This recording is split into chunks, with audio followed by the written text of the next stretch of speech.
So today I'm gonna make cabbage rolls for you, and they are absolutely delicious. Well, hi guys, welcome back to Linda's Pantry, and today I'm gonna make cabbage rolls for you. So I've got this huge head of cabbage. You're gonna wanna take the core out, and I've got a pot of water on to boil, so that will soften the leaves, and I can get to the meat mixture. So really, I'm gonna run through the ingredients as I put it together for you, but we're gonna dice up some celery, grate up some fresh carrots out of the garden, and cut up an onion, get those sauteed for the meat mixture so it doesn't fall apart. If you put raw vegetables in there, even though you're cooking it for a long time in the oven, it will make those, the meat mixture kind of fall apart. It's just like if you do it for meatloaf. Okay, come on in, we'll get started. So first, you take the core out of the cabbage, and once this cooks, I may have to remove a little bit more, but the outer leaves are removed here, and I'm left with this beautiful head of cabbage. That allows the leaves to pull away easily. I'm gonna get all the veggies chopped and grated and all that, and you'll have to let this cool and just peel off as you go, but it's gonna steam in there maybe 10 minutes. Okay, so I've got celery in the pan. There's about a tablespoon of olive oil and a tablespoon of butter. 1 medium to small onion. That was, 3 or 4 stalks of celery, maybe 5. And I'm gonna use most of these carrots. I'm gonna save some for the sauce. This is going inside the meatballs, or the meat mixture, and this will go into the sauce. And because they're grated beautifully, fresh out of the garden makes my mouth water. Because they're grated, they'll cook down really easy. So I'm gonna get this on the stove, saute that until it's translucent. I've got some already cooked rice here, about 1.25 pounds of ground beef, some eggs, sauerkraut, diced tomatoes in the can, some pasta sauce, and some garlic. We're gonna need garlic right now.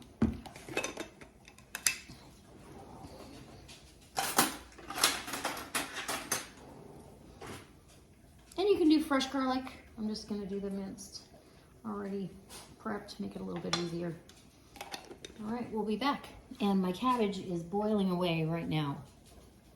All right, so while the vegetables are cooling down, I've got my cabbage over there out of the water. It's cooling down so I can handle it. I'm gonna make the sauce that's gonna go over and around the cabbage rolls. So 1.5 pints of pasta sauce. And if I had my own, which I'm gonna make for you here, I need to do that. Probably one of the very next videos, you'll see me make pasta sauce. So I'm gonna rinse this out with some water and get that. Because everything is gonna boil down in that. Okay, and let's get a little bit of a spatula or something to stir that up with.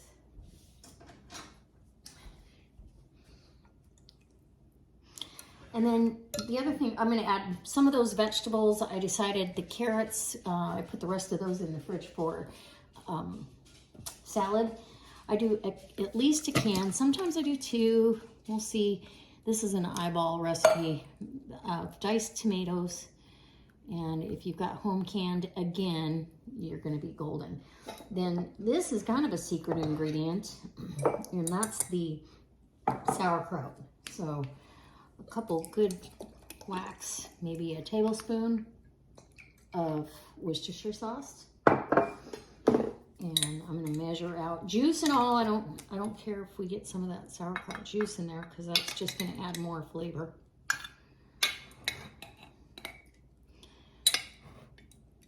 And you want about 2 cups of that. Normally I would not measure, I'd just get it right down in there. We'll get the other one here. And if you make your own sauerkraut, even better. Oh my goodness.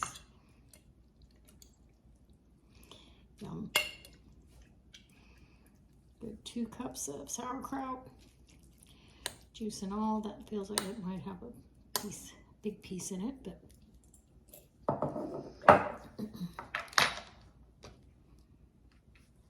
okay. And we'll get that stirred up a little bit. Put some seasoning down there, and we're going to season the meat as well. So this is herbs de Provence. Whoop! Good thing I had my hand out there. About a tablespoon of that. And that's very fragrant. It's so good. And it goes well with the sauerkraut and the other vegetables, and it's just a really good. So you're going to have about 6 cups, roughly 6 cups of sauce to go in those or over top of those cabbage rolls, so they can steam and cook and become delicious. Okay, let's grab some of those veggies. I will eyeball about what I'm going to need for the meat mixture and put the rest in here. I'm guessing I'm going to need about probably 2 cups for the meat mixture, and the other cup is going to be for the sauce. So it's full of vegetables. Really the only big starch we're going to have is a little bit of this rice, and I'm not going to use a lot of rice. So mix that up, and your sauce is ready to go over your cabbage rolls. I might actually pour the rest of that. There we go. And no waste. And you can save these Atlas jars for water bath canning if you'd like, or dry food storage. I love the shape of these. Okay. We'll set this aside and let's get on the meat. Okay, so now it's time to work on this cabbage. It's cooled down enough. It's pretty, it should be pretty easy to work with. You just don't want to tear up the leaves too much, even though you can literally patch them with another cabbage leaf or whatever you need to. So just unveil those gorgeous cabbage leaves. I'm going to grab some paper towel because they're wet in between each leaf. Because if you put it the core side down into the boiling water, it allows it to come up underneath all the leaves and loosen them. If you find that you've got one like this right here is still stuck to the core, get in here with your paring knife. And that core is super sweet, so it makes a good snack.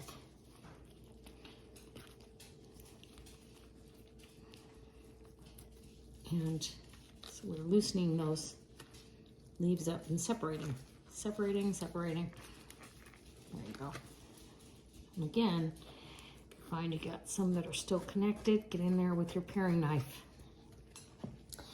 And we'll get you rolling.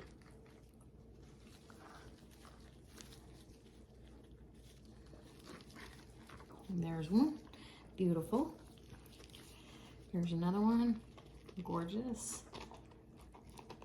And I'm going to use a big roasting lasagna pan throwaway.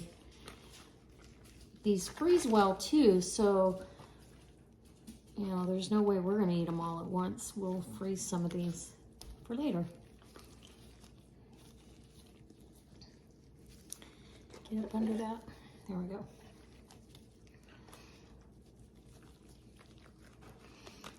You're going to want a 2.5 to 3 pound head of cabbage. It's perfect. And because they're bigger, that bigger cabbage is going to make it where you can stuff them easier. Smaller head of cabbage, you're not going to have as much to stuff. Nope. You have to patch it together, which we may have to do, but I'll pile up my leaves over here and keep working. I'll be back when I get them all off there. Okay, so we have our cabbage leaf here, and it's got this hard core on the outside. You're going to want to cut that off. And any leaves, like these were on the inside, they're not flexible enough, they'll crack. So I can stick those back in the water. That water's still really hot, and it will finish getting them ready for me. There's a couple of them here that I want to go back in there. But get down to these really done ones. And I just don't want to overcook the cabbage because it breaks down too much. So this is that hard surface. And you can cut that out completely because it's going to stay tough. Or you can take your paring knife just like this and shave that off so it's bendable. And so it flexes and bends. I don't want to waste any of the cabbage. So now that, and if you need to, you can make a split. So it will lay down while you're stuffing. Grab yourself a couple ounces of the meat mixture. And it's gonna be great. Then you're gonna roll it up like a little football. Just like that, and you have a nice cabbage roll. So in my pan, I'm gonna move this around for a second. In my pan, the bottom of my pan, I'm gonna go ahead with some of the sauce and spread that out. So it has a little bed of something to lay on. And you can do a really plain sauce and just make up your own recipe. Lay that down just like that. This one I already cut that center core piece, so we'll just grab some meat here for that.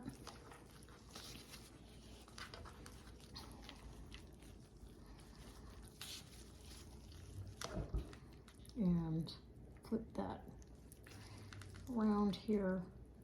There we go. Cabbage rolls are very forgiving. Once they're in this pan, you'll never know if there was an oddball. So again, shave that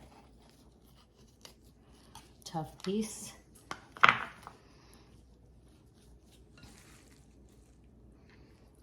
Get yourself some meat in there. You're really kind of rolling a burrito, a cabbage burrito. And you could do any flavoring you want. You could do more of a Mexican version. You could do, this is kind of an Italian version.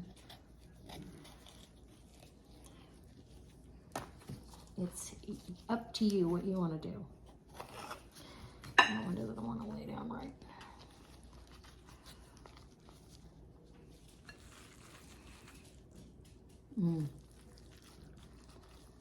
So good. My mouth's watering because I know how good these are. Haven't had them in a long time. So I'm going to continue to get these all rolled up now that you've seen how you do it.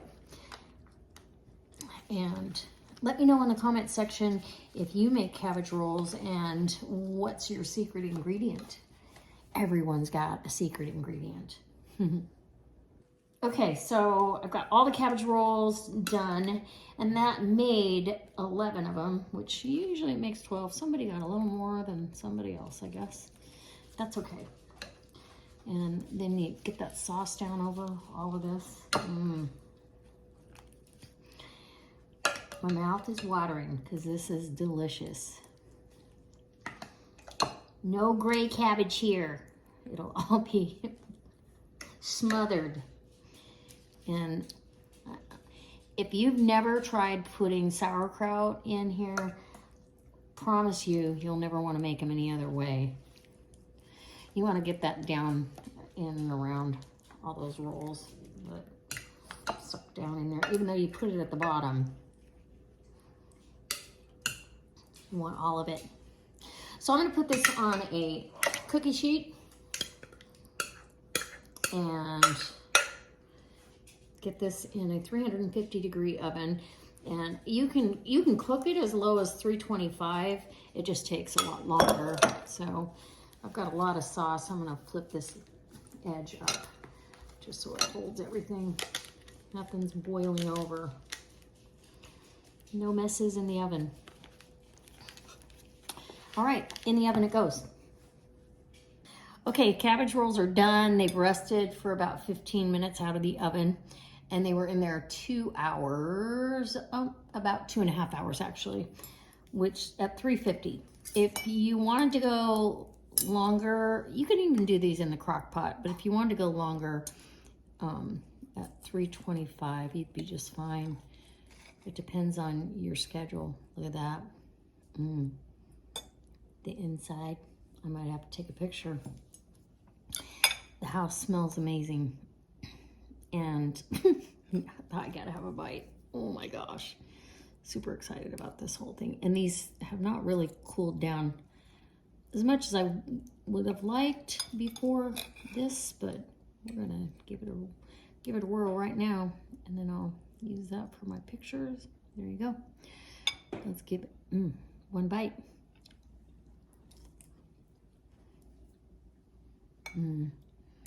Oh my gosh. That is delicious. Okay, these are by far the best cabbage rolls I've made in a long time, but I hope you try it. Let me know in the comment section if you've ever used sauerkraut in your sauce, and if you make cabbage rolls and you have a secret ingredient, what is it? All right, we'll see you next time. Bye. I hope you enjoyed these cabbage rolls. They were absolutely delicious. And if you did, give me a thumbs up, and I hope you subscribe.